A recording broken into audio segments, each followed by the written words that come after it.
Powerless as a series has sold 5 million copies. Does it deserve the hype?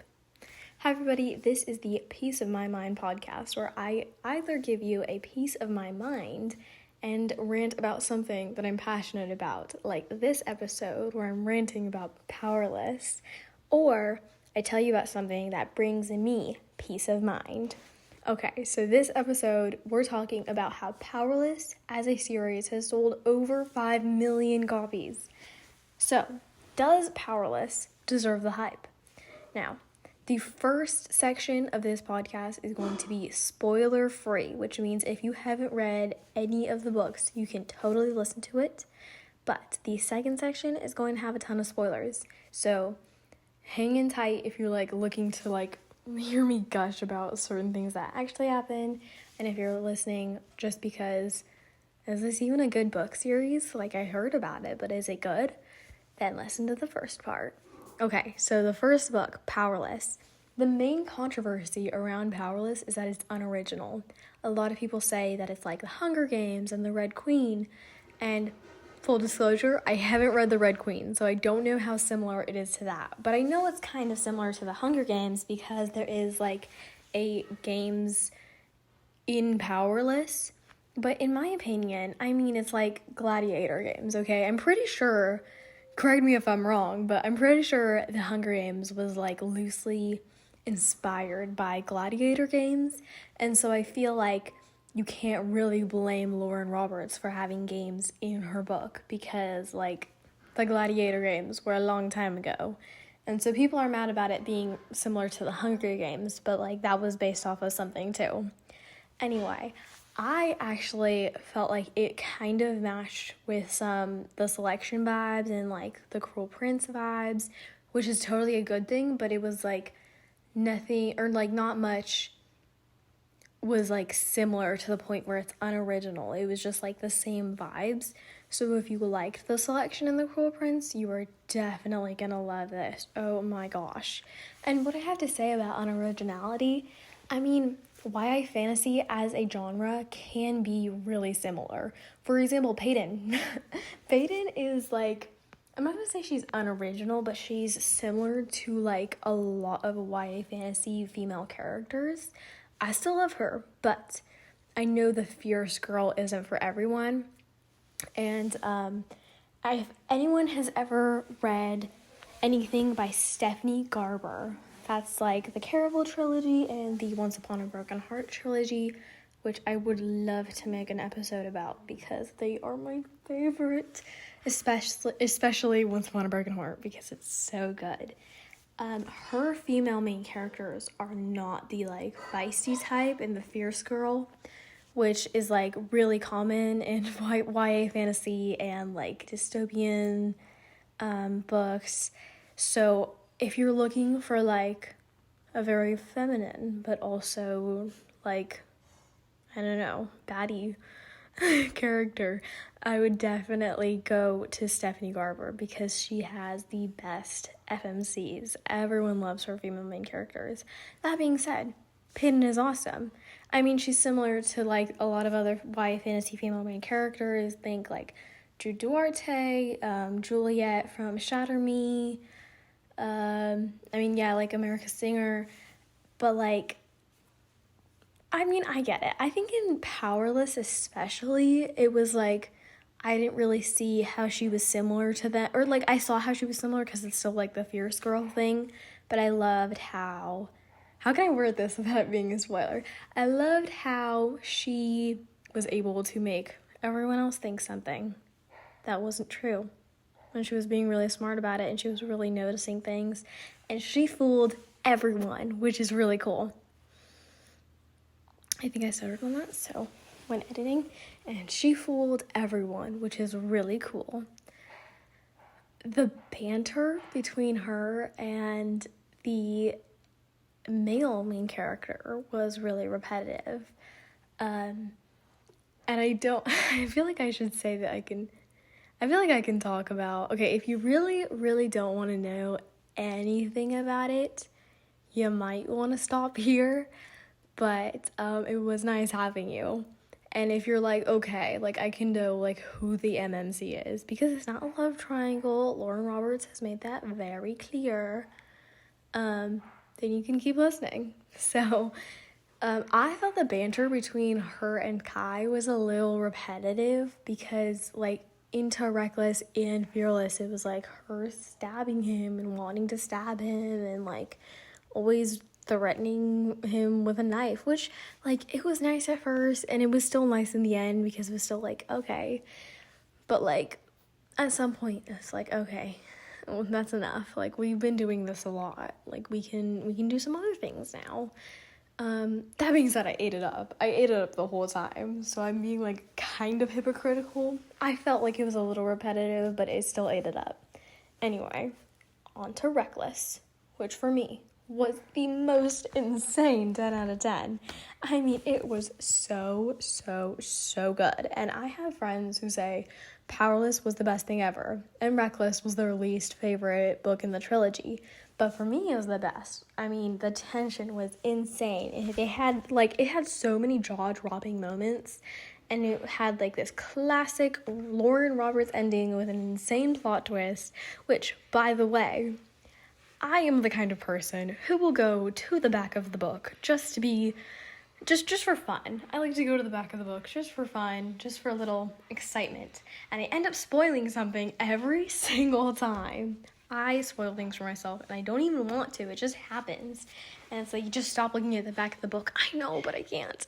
But this time, if you don't want spoilers, do not look at the back of the book, because the back's, like, the ending always has an insane plot twist with Lauren Roberts. So you definitely, like, she has strong endings. Anyway, on to Fearless. Fearless for me was a bit long. It had another strong Lauren Roberts ending. It was really gut-wrenching. Oh my gosh. We will talk about that more in the spoiler section. But I also felt like the ending was a bit unexpected. It tied in somewhat oddly, but it was still like, I mean, I have friends who say it was the best thing ever. So it really just depends. But I think overall, everyone who reads it, everyone who reads it has an cut that out. Everyone who reads it enjoys it. Like, they have an awesome time reading it because it is so entertaining. I mean, Lauren Roberts knows entertainment. So awesome. Anyway, now we are going to the spoiler section. So if you haven't read the Powerless trilogy, do not keep watching, please. You can do what I do and spoil things for yourself, but please don't. Anyway, spoiler section. Okay, Kit's turn to darkness was like really shocking for me, but it was almost shocking to the point of it being random. I mean, just like some of the things that happened there, like, I was so proud of him for the things he was doing with the Ordinaries, and then it was like, oh, so you actually suck. But, okay, like, I get it. Good for you, Kit. You know what? You actually, not good for Kit. Not good for Kit. He was having a rough time, and we get it, and we sympathize with him, and we're like, even while he's turning to darkness, Pei and Kai are just like still loving him, which is like sweet, I guess. It was very like odd. It was like sad for me because I really liked Kit as a character, and he had so much development. Like, he was definitely a very layered and intense character, which, you know, everyone underestimated him for. Like, in the book series, people underestimated who he was, and even the readers underestimated who he was, because I remember before Fearless came out, people still hated Kit. Like, they were just like so bored whenever it was his part. But like, I loved Kit, which is why it was like really sad for me to watch him turn to darkness. Even when Kai kills Kit, it's like, oh my gosh, you were supposed to dodge. I forgot, bro. That was really like, oh my goodness. And one of these spoilers I read, literally I was reading Powerless, and I went on Pinterest and I searched up, Powerless fan art, because who doesn't like fan art? And I see this one picture of like Peyton with Kai and Kit, And comments, someone said, R.I.P. Kit, like, you were a great character. I was like, what? Kit dies? And so the whole time, like, I kind of knew, which might have ruined the experience, but still, I was like, less shocked about his death and more shocked about his turn to darkness, but it was still gut-wrenching. Overall, wait, no, not overall, edit that out, okay, the whole siblings thing with, like, Kit being half siblings with Peyton and not Kai was a little odd, and then him, like, really needing Kai's love. It was just, like, sad because it could have been so much better. And the whole time, I was, like, wondering why Pei couldn't have, like, just married Kai for Kit's plan to work out, because it's still like marrying the enforcer. And I guess it kind of got explained in Fearless, which, okay, like, I get. But it was just like really, it was like a kind of twisty ending, which it kind of just depends if, like, that's what you're into. I still definitely enjoyed it, but it was a lot. And I mean, it was a trilogy. It's not like it's a standalone. So I get that it's a lot. And the, like, really good thing that came out of that was I just loved Pei for killing Edric so much more. Like, it was so, like, oh, yes, girlfriend, you did it. And overall, I don't understand why some people hate the Powerless trilogy. Like, going into it, I had my cousin and my best friend tell me, girl, you have to read this. You are going to love it. It's the best thing ever. But I remember seeing online, like, people hating, like, or, like, they found it really entertaining, but they hated some of the, like, things that happened, or they just found it really unoriginal. And I mean, like, really? You're really getting so upset that it's unoriginal? Like, Shakespeare based Romeo and Juliet off of Pyramus and Thisbe, the Greek myth. And, like, actually, Shakespeare was really unoriginal. He copied, like, things. He remade things. And yet, he's, like, the only playwright we know today. All of us have to learn about Shakespeare in school. And so, I just feel like that's not a reason to hate the series, because it's so good. And Lauren Roberts wrote it so well. Especially in, like, Fearless, you can see how it's, like, she's gotten so much more poetic and reckless. Like, all the things that happen, you can just, like, tell how much she's, like, growing as a writer. And a little side note to Powerful, because that book ripped out my soul.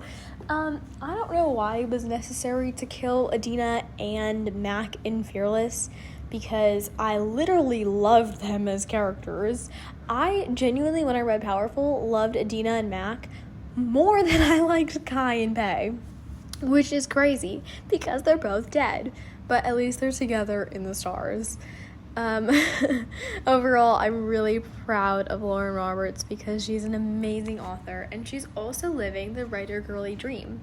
Like, she was 18 in her room writing Powerless, and she wrote it in, like, 3 months, I believe. And then I think she was, like, 21 when Fearless came out, and she's already sold, like, 5 million copies. So I'm insanely proud of her, and I don't even know her. And it's just so awesome.